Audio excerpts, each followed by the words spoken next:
안녕하세요. 코인 알려주는 남자입니다. 비트코인 가격은 26K 중후반대에 위치하고 있습니다. 오늘은 비트코인과 코인 시장을 둘러싼 시황과 정보들에 대해서 전달을 드리고 비트코인이 불장 때 1억을 넘지 못한 충격적인 이유가 있었습니다. 그 부분 살펴보도록 하고요. 최근에 5배 오른 코인이 있는데 요즘에 관심 있게 보고 있습니다. 이 코인이 앞으로 어떻게 될지 살펴보고 마지막으로 SEC와 그레이스케일의 비트코인 현물 ETF 관련되어 있는 소송건들이 비트코인 현물 ETF 승인에 좀 더 가깝게 진행이 되고 있는 모습이 보여서 내용 전달해 드리도록 하겠습니다.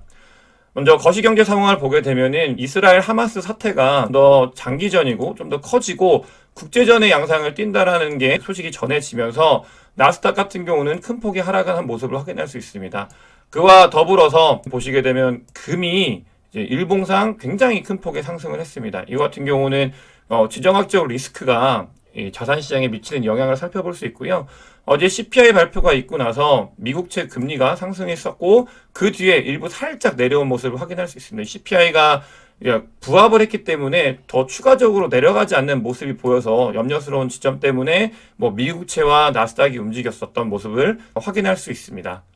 이스라엘 하마스 사태에서는 다른 자산들보다도 굉장히 중요하게 봐야 되는 게 국제유가라고 말씀을 드렸는데 이 이스라엘 하마스 사태가 점점 커져가는 모습을 확인을 하면서 지금 국제유가도 같이 덩달아 상승을 한 모습을 확인할 수 있습니다. 이 부분 같은 경우는 경제에도 영향을 미치고 인플레이션에도 영향을 미치기 때문에 계속 트래킹을 해야 되겠습니다.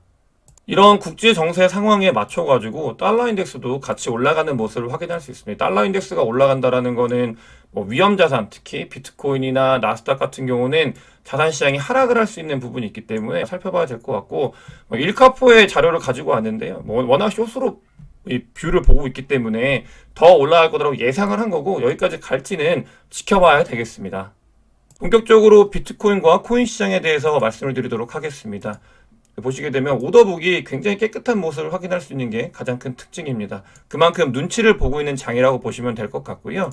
어제 같은 경우는 그레이스케일 비트코인 현물 ETF 관련되어 있는 소식이 전해지면서 SEC가 항소하지 않을 가능성이 있다. 이 이야기가 전해지고 비트코인은 상승을 했었습니다. 그러면서 숏 물량을 전부 다 정리를 했어요. 이렇게 정리를 했고 그 뒤에 비트코인이 다시 빠지면서 그러니까 롱으로 갈 줄 알고 탔던 이 롱 물량들을 다 청산한 모습을 확인할 수 있습니다.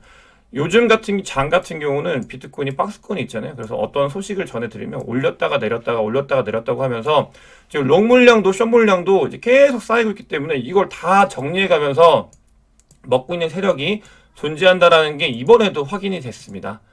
특히 OI나 이제 펀딩피 같은 경우를 살펴보게 되면은 비트코인 같은 경우도 어제 장난을 친 거예요. 롱이 확 올라오면서 숏 물량을 정리를 하고요. 그러면서 다시 내려오면서 또 롱 포지션을 정리한 걸 볼 수 있습니다. 양방으로 모두 정리를 해가면서 본인들의 의지를 이제 보여주고 있는데 여러분들께서도 단기적인 흐름 같은 경우는 변동성이 요 제한되어 있는 박스권에서 왔다 갔다 하고 있기 때문에 조금 조심하실 필요가 있고요.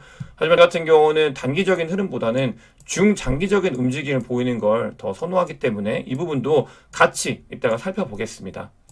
실제로 시장에서는 아무리 가격이 하락을 해도 단기적인 트레이딩을 하시는 분들 같은 경우는 좋은 자리라고 생각을 하시는 것 같아요. 그래서 펀딩 레이트가 계속 오른 상태를 확인할 수 있습니다. 이 부분 같은 경우는 상승장일 때는 굉장히 좋은 거거든요. 상승장일 때 이 펀딩 레이트가 플러스라는 거는 계속 롱으로 오기 때문에 올라갈 수 있는 힘을 제공을 하지만 장이 좋지 않은 상황에서 이 펀딩 레이트가 올라간다라는 거는 약간 뚝배기를 맞을 수 있는 그런 부분이기 때문에 조금은 조심해야 되는 구간이다라고 확인할 수 있습니다.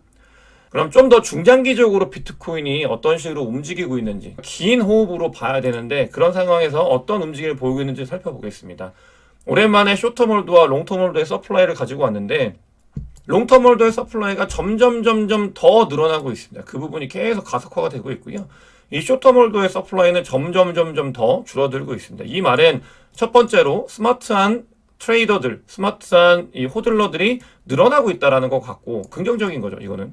왜냐면 이 부분 같은 경우는 늘 그랬어요. 하락장일 때는 롱텀홀더의 비율이 늘어났고 상승장일 때는 숏텀홀더의 비율이 늘어났습니다. 두 번째 같은 경우는 이 숏텀홀더는 유동성 공급자라고 볼 수 있거든요. 그렇기 때문에 아직은 시장의 유동성이 공급이 되지 않고 있는 모습을 확인할 수 있다. 이 두 가지를 이 지표를 통해서 확인을 할 수 있습니다. 그렇다면은 비트코인 1년 이상 호들러의 움직임은 어떤가를 살펴봤을 때 아주 좋은 바닥의 형태를 보여주고 있습니다. 이 부분 같은 경우는 온체인 데이터상으로 비트코인을 계속 이제 홀딩해 가고 있는 사람들이 늘어나고 있고요. 이것도 뭐 롱텀 홀더 서플라이와 비슷합니다. 그렇기 때문에 그 뒤에 장이 좋아지면서 이 부분 손바뀜이 일어나고 던진다. 이런 모습을 확인할 수 있고, 제 영상을 보시는 분들 같은 경우도 비트코인과 알트코인 모두 이런 움직임을 보이고 가져갈 거기 때문에 자산을 퀀텀 점프하기 위해서는 이 부분에서 사는 게 아니라 던지는 움직임을 보이려고 하는 거기 때문에 이걸 봤다고 생각하고 있고요. 그런 이제 토대가 잘 마련이 되고 있다라고 보시면 되겠습니다. SEC 이야기 전달되기 전에 제 정보들이 좀 도움이 되시면은 구독과 좋아요 많은 공유 좀 부탁드리겠습니다. 중간에 넣어야 좀 더 많은 분들이 좀 들으실 것 같아가지고 오랜만에 한번 중간에 넣어봤고요. SEC 관련되어 있는, 그 다음에 그레이스케일 관련되어 있는 이야기 전해드리겠습니다. 오늘 어떤 게 있냐면은, 그러니까 SEC가 그레이스케일에 관련되어 있는 그 소송 관련돼서 이거를 다시 항소를 할지 안 할지를 결정을 해야 돼요. 이미 시간이 지나가고 있는데 외신 같은 경우는 SEC가 소송을 하지 않았다. 그렇기 때문에 이게 비트코인 현물 ETF의 승인이 더 가까워졌다라고 이야기를 하고 있습니다. 정확하게 인지를 하셔야 돼요. 이게 소송을 하지 않는다고 해서, 항소를 하지 않는다고 해서 비트코인 현물 ETF가 바로 승인이 되는 게 아니고요. 이 소송 같은 경우는 어떤 거냐면, 그레이스케일의 비트코인 ETF 신탁을 그냥 비트코인 현물 ETF가 됐을 때 1대1로 교환할 수 있는 그 조건을 만들어 달라라고 하는 소송이거든요. 그렇기 때문에 이게 뭐 항소를 하지 않는다고 해서 바로 뭐 그 비트코인 현물 ETF가 승인이 된다 이런 건 아니고요. 다만 SEC가 비트코인 현물 ETF와 관련되어 있는 부분에 있어서 발을 빼고 있다. 이런 것과 같은 움직임입니다. 그렇기 때문에 그 부분에 대해서 인지해야 되고, 뭐 이게 된다고 해서 바로 무슨 뭐 비트코인이 오르고 이런 건 아닙니다. 그래서 아까 세력들이 말씀드렸잖아요. 올리고 내리고 하는 걸 이걸 가지고 이용을 했다고. 그렇기 때문에 그 부분 살펴봐야 되고요. 이 그레이스케일의 현물 ETF 전환 관련되어 있는 소송은 그레이스케일 BTC 프리미엄과 아주 밀접한 관계가 있습니다. 그렇기 때문에 같이 봐야 돼요. 이 부분 같은 경우는 보시게 되면은 비트코인 이제 그레이스케일의 BTC 프리미엄이 마이너스 16% 정도 된다고 합니다. 그러니까 연초에 마이너스 거의 50% 찍었을 때에 비하면 너무 많이 올라왔죠. 그렇기 때문에 이 부분 같은 경우는 비트코인 현물 ETF 승인이 아니라 그레이스케일의 비트코인 현물 ETF 신탁이 비트코인과 1대1로 교환이 될 수 있는 가능성이 기관들은 점점 더 보고 있다. 그 긍정적인 움직임을 보이고 있다라고 해석을 하는 게 맞습니다. 그래서 지금 마이너스 16%고 그 움직임이 계속 이제 올라가고 있는 그런 상황이에요. 그레이스케일 비트코인 현물 ETF와 SEC의 소송 같은 경우는 정리를 드리면, 직접적으로 바로 비트코인 현물 ETF 승인과는 관련이 없지만 비트코인 현물 ETF에 관련되어 있는 스탠스, SEC의 그런 스탠스가 어떤 식으로 바뀌고 있는지를 살펴볼 수 있는 아주 좋은 자료이기 때문에, 그러니까 점점 현물 ETF에 대한 프레셔, SEC가 승인을 할 수밖에 없는 그 압박이 강해지고 있다라고 이해를 하면 되겠습니다. 제목에서 제가 지난 불장 때 비트코인이 다 1억 간다고 했는데 못 갔었잖아요. 근데 거기에 결정적인 이유가 뭐 금리도 있고 그 다음에 거시경제 상황의 변화도 있고 했지만, 한 가지 그러니까 가장 어떻게 보면 영향을 줬던 변수가 크립토 안에서, 그러니까 샘 뱅크먼이라는 게 뭐 예전에 터졌을 때도 제가 증거를 찾다 보니까 알게 됐었는데, 이번 법정에 전 여친 그 다음에 자료들의 증거를 봤을 때 샘 뱅크먼이 실제로 그런 안 좋은 일들을 했다라는 게 밝혀졌습니다. 어떤 거냐면 장부 조작을 한 거예요. 거래 조작을 했다. 이게 거래 조작을 했다는 게 예전에 어떤 이야기가 있었냐면은 샘 뱅크먼의 FTX 트레이딩 팀 같은 경우는 숏을 쳐도 청산이 되잖아요. 숏 물량이 원래 절대 청산이 안 되는 무한 숏을 칠 수 있었다라는 게 약간 소문처럼 돌았었거든요. 근데 이번 재판에 실제로 그게 사실이었다라는 게 밝혀졌습니다. 그래서 첫 번째로는 비트코인이 거의 1억 가까이 갔을 때 그때부터 숏을 어마어마하게 치기 시작을 했다고 해요. 그 부분이 전달이 되고, 두 번째는 비트코인이 그러니까 20K 밑으로 내려가서 계속 유지할 수 있게 숏을 쳤다고 합니다. 그러니까 이 말은 롱으로 만약에 비트코인 가격이 올라요. 그럼 이 숏 물량이 청산이 되면서 그걸 먹이로 해가지고 더 올라가야 되는데, 그런 거 없이 FTX 거로 굉장히 큰 거래소잖아요. 근데 완전 사유화해가지고 그러니까 숏을 치는데 그런 청산이나 리스크 없이 내려갈 때까지 계속 숏을 칠 수 있게 장부상으로 그런 것들을 보였다고요. 그렇기 때문에 시장에는 이 숏에 대한 압력이 FTX에서 발생을 했고 이게 비트코인의 상승을 막았고 그 다음에 20K 밑으로 갔을 때도 계속 그런 프레셔를 줬었다. 그러니까 얘네들 같은 경우는 아비트리지로 돈을 버는데 샘 뱅크먼은 그러면서 숏으로도 또는 돈을 굉장히 많이 벌었거든요. 그런 움직임이 실제로 재판 과정에서 드러났기 때문에 너무나 그러니까 안 좋은 게 그냥 안 좋은 게 아니라 너무나 안 좋아요. 샘 뱅크먼은 루나 터질 때도 갑자기 UST를 상장을 해가지고 무한숏을 친 거죠 여기서도. 그러니까 안 좋은 일을 다 했다. 이 샘 뱅크먼은 진짜 결말이 너무나 안 좋게 끝났으면 좋겠습니다. 사실 공매도 같은 경우는 국내에서도 한번 문제가 됐었잖아요. 그러니까 우리나라는 차익 공매도를 해야 되는데 무차익 공매도라고 해서 주식이 없는데도 공매도를 쳐가지고 이슈가 됐었는데 그게 실제로 좀 문제가 있어가지고 장부상의 문제였는지 그냥 없는데 어마어마한 물량을 다 숏 물량으로 쳐가지고 이슈가 됐었던 적이 있었죠. 근데 미국에서는 이 숏 물량을 가볍게 볼 게 아니라요. 그 샘뱅크먼의 무한숏을 절대로 가볍게 보시면 안 되는 게 미국에서도 헤지펀드들이 쇼치는 거 SEC에서 규제한다고 해요. 왜 그러냐면은 보시게 되면은 그 미국채에 대한 쇼 베팅이 어마어마하게 늘고 있습니다. 미국에서 이 헤지펀드들이. 그러니까 미국채가 빠질 거라고 더 빠질 거라고 보고 있는 것들에 대한 베팅이 엄청나게 늘어나고 있어요. 그러니까 문제가 되니까 SEC에서도 이걸 잡기 위해서 숏에 관련되어 있는 규제가 더 단단해지고 있다. 이렇게 보시면 되겠습니다. 그렇게 그만큼 이 자산 시장에 영향을 주는 부분이 크기 때문에 그러니까 안 좋은 거죠. 그러니까 공정한 숏은 괜찮아요. 뭔가 봤을 때 아 문제가 있구나 라고 하면서 버블이구나 거품이 꼈구나 하고 했을 때 숏은 괜찮은데 시장을 조작을 한 숏이 있었다라는 게 충격적인 거고요. 그런 일들은 다시는 일어나지 않았으면 좋겠습니다.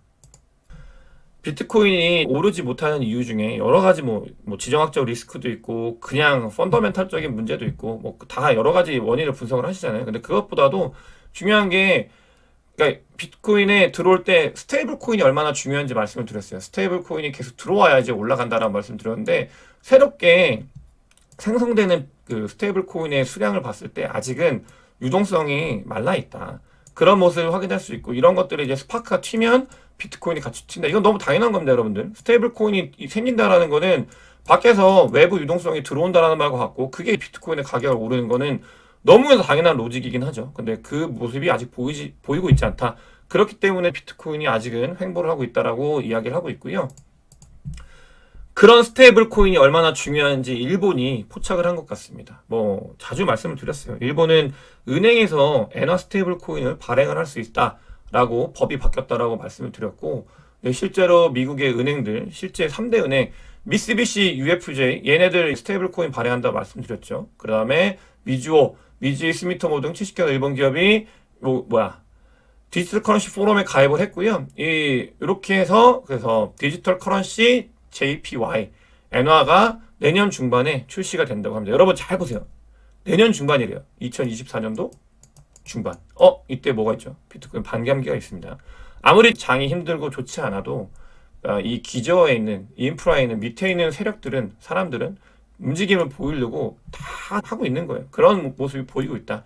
그 부분을 믿고 돈을 벌고 실제로 그러니까 움직이고 있는 세력들은 어떤 움직임을 보이고 있는지 알 수 있기 때문에 이런 엔화 스테이블 코인이 언제 출시가 되는지 살펴봐야 되고 제가 여러분들께 전달을 드렸습니다. 제목에서 5배 오른 코인에 대해서 말씀을 드렸는데 이제 룸이에요. 룸코인 보시게 되면 룸이 가격을 계속 올리면서 상승을 했습니다. 쭉쭉쭉쭉 올렸고 근데 이 룸코인을 살펴보았을 때 중요한 게 더 올라갈 거냐 이런 걸 봐야 되는데 제가 이 코인 시장의 흐름에 대해서 말씀을 드리려고 하는데 이렇게 쫙 상승을 했잖아요. 그러면서 갑자기 바이낸스 선물이 이제 시작이 됐어요. 근데 선물이 시작이 됐을 때 됐다고 사람들이 숏을 막 쳤습니다. 이렇게 막 숏을 쳤어요. 근데 그 숏 물량을 다 잡아 먹으면서 또 가격을 상승시켰어요. 그러면서 숏이 터졌죠. 터지면서 그 뒤에 어떤 일이 있었냐? 그 다음에도 숏이 계속 늘어나는데 이게 계속 유지를 합니다. 그러면서 펀딩피로 계속 빨아먹고 있는 상태예요. 펀비가 아직까지 유지가 되고 있는 모습을 보이고 있고 근데 다만 여기서 이런 게 끝이 아니고 바이낸스로 이 룸 재단에서 자기들 코인을 보냈다고 해요. 자기들 코인은 한 30억 정도 보냈는데 그것보다도 더 큰 고래가 뭐 한 200억 정도 가까이 되는 돈을 계속 집어넣고 있습니다. 그렇기 때문에 이 부분은 살펴보셔야 되고요. 뭐 많은 수익을 얻었기 때문에 이 부분에 대해서는 룸이 밑으로 빠질 수 있는 가능성 준비가 되어가고 있다는 걸 인지를 하시면서 조심하시라는 뭐 내용을 담고 싶어가지고 이 부분 가지고 왔습니다. 오늘 영상이 도움이 되셨으면 구독과 좋아요 많은 공유 부탁드리겠습니다. 영상 봐주셔서 대단히 감사합니다.